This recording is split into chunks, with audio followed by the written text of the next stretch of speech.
we have not prioritized democracy itself at home and in our foreign policy over the course of the last 30 years in the same way that for all the problems of the Cold War, right? I mean, we didn't get everything right there, but there was this kind of paradigm where like democracy itself was at the top of a hierarchy of a set of interests because we needed to draw the contrast with the Soviet Union.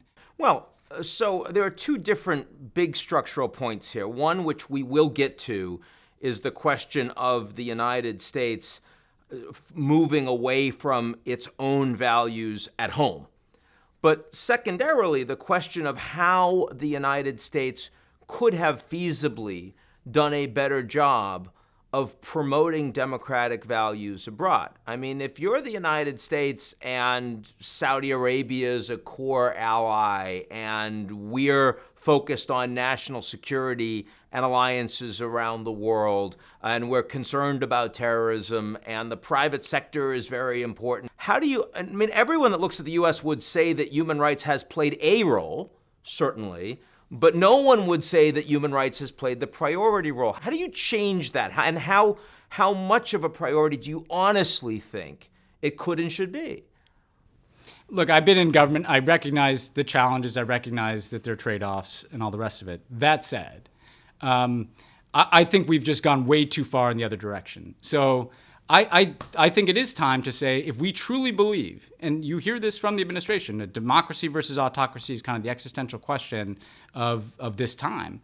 If you believe that, you cannot have the relationship that we have with Saudi Arabia or Egypt, period.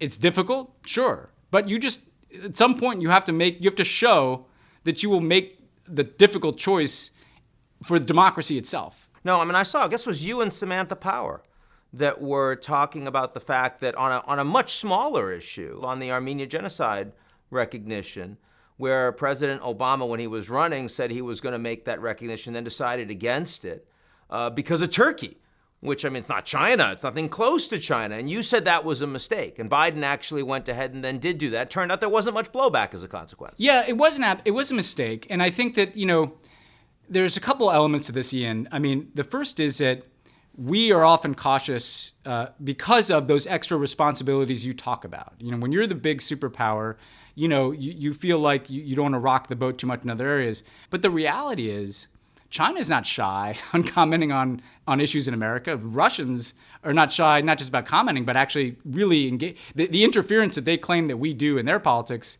is it's projection. They're doing much, much worse and much more aggressive in our politics.